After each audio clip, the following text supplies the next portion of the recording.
ಇದು ಪ್ರತಿನಿತ್ಯ ನೂರಾರು ರೋಗಿಗಳು ಬರುವಂತಹ ತಾಲೂಕು ಆಸ್ಪತ್ರೆ. ಆದರೆ ಆಸ್ಪತ್ರೆ ಪರಿಸ್ಥಿತಿ ನೋಡಿದ್ರೆ ದೇವರಿಗೆ ಪ್ರೀತಿ. ಧಾರಾಕಾರವಾಗಿ ಮಳೆ ಬಂದ್ರೆ ಸಾಕು ಆಸ್ಪತ್ರೆಯಲ್ಲಿ ನೀರು ನಿಲ್ಲುತ್ತೆ. ರೋಗಿಗಳಿಗೆ ಟ್ರೀಟ್ಮೆಂಟ್ ನೀಡೋ ತಾಲೂಕು ಆಸ್ಪತ್ರೆಗೆ ಇದೀಗ ಚಿಕಿತ್ಸೆ ಬೇಕಿದೆ.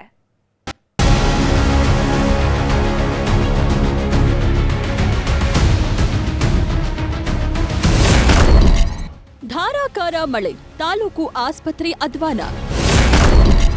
ವಾರ್ಡ್ಗಳಲ್ಲಿ ನೀರು, ರೋಗಿಗಳ ಪರದಾಟ.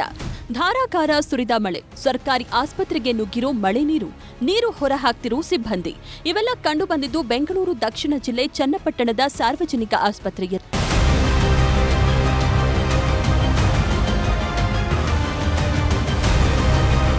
ಚನ್ನಪಟ್ಟಣದಲ್ಲಿ ಸುರಿದ ಭಾರೀ ಮಳೆಯಿಂದ ಅವಾಂತರ ಸೃಷ್ಟಿಯಾಗಿದೆ. ಮಳೆಯ ನೀರೆಲ್ಲ ತಾಲೂಕು ಆಸ್ಪತ್ರೆಗೆ ಒಳಭಾಗಕ್ಕೆ ನುಗ್ಗಿದೆ. ಇದರಿಂದ ವಾರ್ಡ್ನಲ್ಲಿದ್ದ ರೋಗಿಗಳು ಹಾಗೂ ಚಿಕಿತ್ಸೆ ಪಡೆಯಲು ಬಂದಿದ್ದ ಜನರು ಪರದಾಡಿದ್ರು.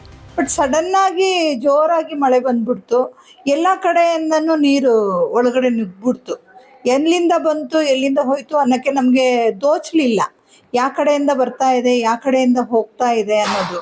ಸಡನ್ ಆಗಿ ಬಂದ ತಕ್ಷಣನೇ ಇಲ್ಲಿ ಮೇನ್ ಕ್ಯಾಶುಯಾಲಿಟಿ ತುರ್ತು ಚಿಕಿತ್ಸೆ ವಿಭಾಗದಲ್ಲಿ ಮೊದಲು ತುಂಬ್ಕೊಂಡ್ಬಿಡ್ತು. ಸೊ ಆಗ ಪೇಷಂಟ್ ಬಂದಾಗ ಅವರಿಗೆ ತೊಂದರೆ ಆಗುತ್ತೆ ಅನ್ನೋ ಒಂದು ಇದಾಗಿ ನಾವೇ ಏನು ಮಾಡಿದ್ವಿ, ಯಾರನ್ನೂ ಅವಲಂಬಿಸ್ಲಿಲ್ಲ. ಕಡೆಯಿಂದ ನೀರನ್ನ ಆದಷ್ಟು ಒಂದು 75% ನಾವು ನೀರನ್ನ ಹೊರಗಡೆ ಹಾಕಿದ್ವಿ ಎಲ್ಲ ಸೇರಿಕೊಂಡು. ಇನ್ನು ಆಸ್ಪತ್ರೆಯ ಕಟ್ಟಡ ಸಾಕಷ್ಟು ಹಳೆಯದಾಗಿದ್ದು ಜೋರು ಮಳೆ ಬಂದ್ರೆ ಮೇಲ್ಭಾಗದ ಚಾವಣಿಯಿಂದಲೂ ನೀರು ಸೋರ್ತಿದೆ. ಮಳೆ ನೀರು ಬೇರೆ ಭಾಗಕ್ಕೆ ಸರಾಗವಾಗಿ ಹರಿದು ಹೋಗುವ ವ್ಯವಸ್ಥೆ ಕೂಡ ಮಾಡಿಲ್ಲ. ಈ ಬಗ್ಗೆ ತಾಲೂಕು ಆರೋಗ್ಯಾಧಿಕಾರಿಯನ್ನ ಕೇಳಿದ್ರೆ ಹಾರಿಕೆಯ ಉತ್ತರ ನೀಡ್ತಾರೆ. ಅದೇ ಇವಾಗ ಎಲ್ಲ ಕ್ಲೀನ್ ಮಾಡಿದ್ದಾರೆ, ಏನು ಸಮಸ್ಯೆ ಏನಿಲ್ಲ. ರಾತ್ರಿನೆಲ್ಲ ಕ್ಲೀನ್ ಮಾಡಿದ್ದಾರೆ.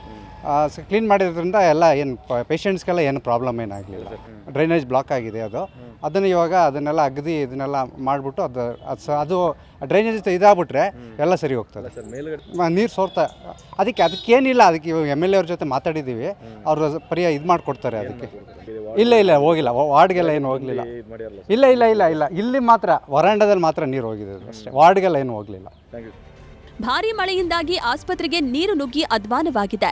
ಮುಂದೆ ಅನಾಹುತ ಸಂಭವಿಸೋ ಮೊದಲು ಸಂಬಂಧಪಟ್ಟವರು ಎಚ್ಚೆತ್ತುಕೊಳ್ಳಬೇಕಿದೆ, ಇಲ್ಲದಿದ್ರೆ ಅಪಾಯ guarantee. AT Venkatesh Prabhu, news 18, Bengaluru Dakshina.